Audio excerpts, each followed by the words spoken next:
Hi everybody, welcome back to Sugar Bees Gifts Decor and More. I'm Amanda. Pleasure to meet you. If you've already been here before, welcome back.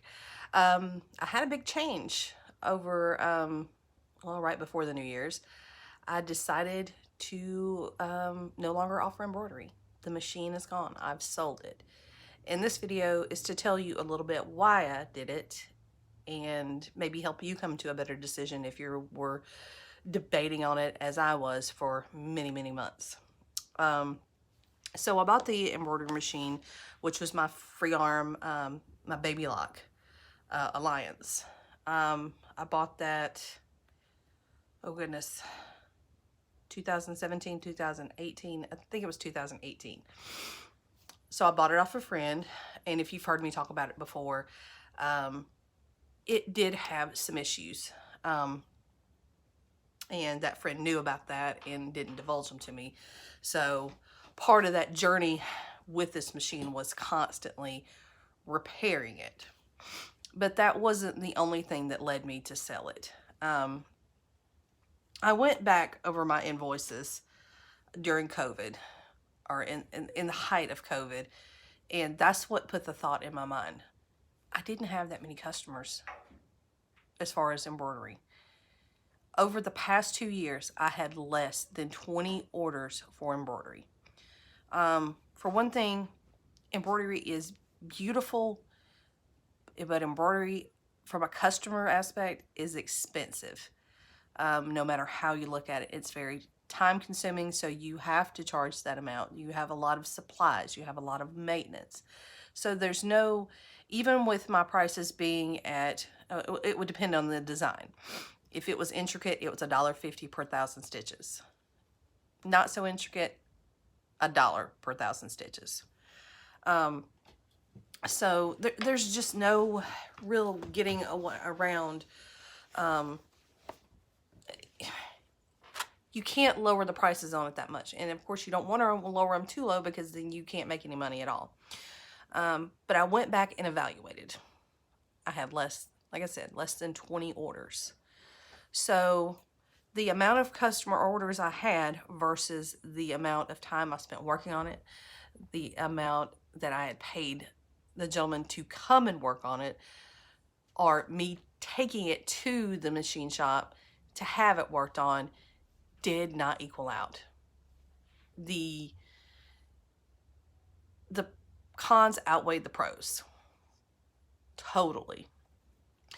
For the gentleman to come out and work on my machine. Now you can do a full service, I do believe, I don't even remember the price, but it was like 3 hours. It was the cheaper route, but then you had to do a full service every time he came out. And the machine didn't really need that every time. So I was at the point of paying $65 per hour for this gentleman to come out and work on this machine. Now, I did feel confident towards the end that we had got it to the point where it was operating smoothly. But most of my customers, especially my race car drivers, wanted hats, you know, to advertise their name and logo and car number. Every time I would put a hat on that machine, I would get nauseous because more than likely I was going to end up having to, for every one hat, I was going to have to replace one because the machine would go off kilter. And I haven't heard anybody with this particular machine, whether it be the brother version of this or the baby lot version, I haven't heard anyone not have any issues with hats. So that was my biggest seller. So I couldn't confidently do those anymore. So now you've got very few customers wanting embroidery, and then what you do, what orders you do get in, then you're wasting all your profit because you're constantly having to replace stuff. So after careful thought, and my husband did not fully back me with this at the beginning, but I told him, I said, this machine, when it's not just sitting here, it's doing very little work, and what it does is, to me, subpar. I was like, I just get nervous and anxious at the thought of using it every time. I said, and it's just sitting here. accruing debt. That's all it's doing. It's costing me money just to sit here. So I made the decision to sell it. I advertised it for about 2 weeks on the marketplace, on Facebook Marketplace, and then I had a young gentleman that had decided that he wanted to get into the business himself. Very young guy, I think 18, 19. He'd been looking for a machine, and I told him, all the issues with the machine, and he felt that he still wanted it. So I didn't hide anything about the machine, but I sold everything lock, stock, barrel, even down to the thread and stabilizer. Um, uh, I've helped him along a little bit, but I haven't heard anything from him since. I hope everything's going well for him. Um, but on the other hand, this video is not meant to discourage you from getting into the embroidery business. And I know there's not that many people around here. I just think that it's not as popular as it used to be anymore. I do still have some customers, such as my drug court people with the sashes, the Latino Pentecostal church that I work with. They have conference once a year, and they all have logoed shirts.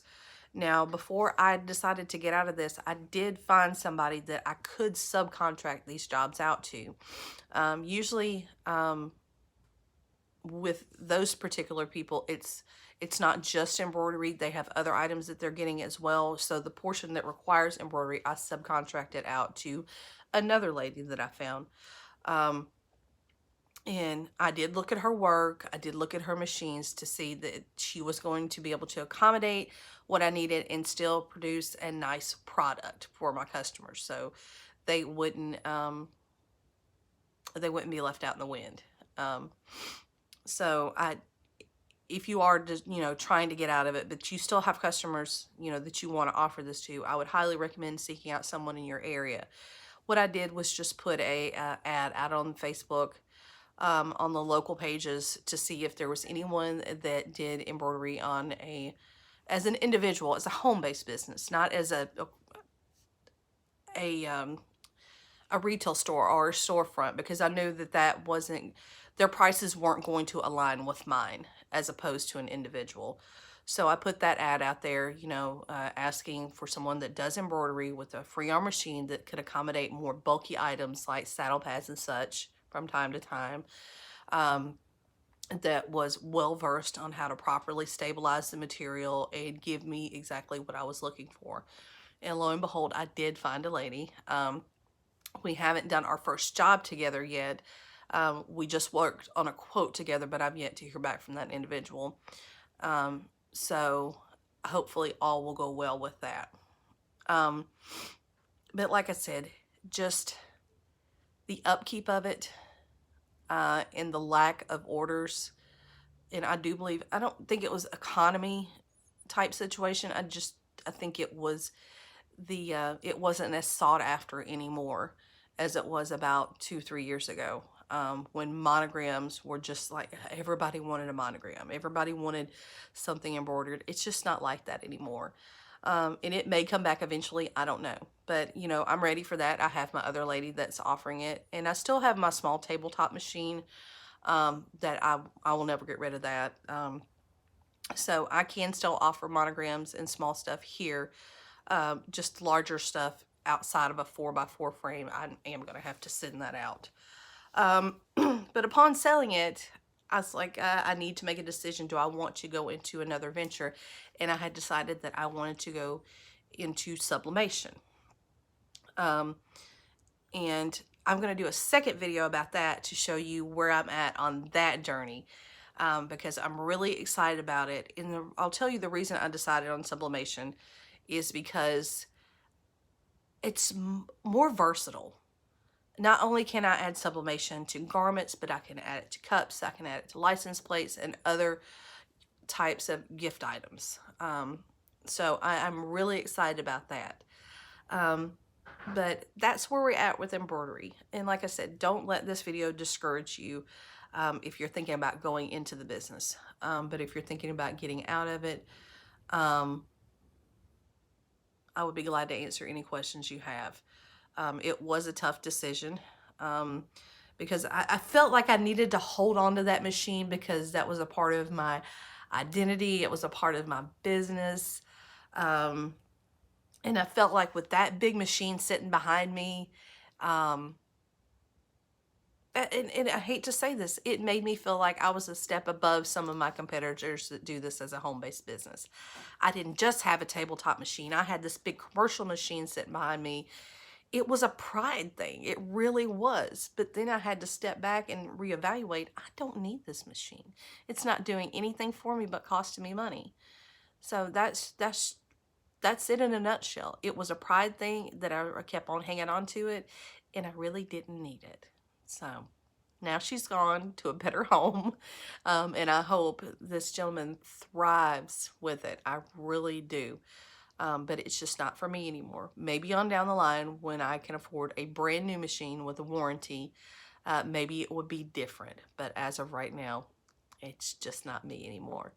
So if you'd like to hear more about the sublimation journey and where I'm at on that, as far as my printer, my blanks, inks, and such, um, come back and see my next video and I'll tell you all about it, and hopefully you guys can help me on my journey and get where I need to be as far as sublimation. So until then, we'll talk to you later. If you have any questions or comments, just leave them down below. I always answer them.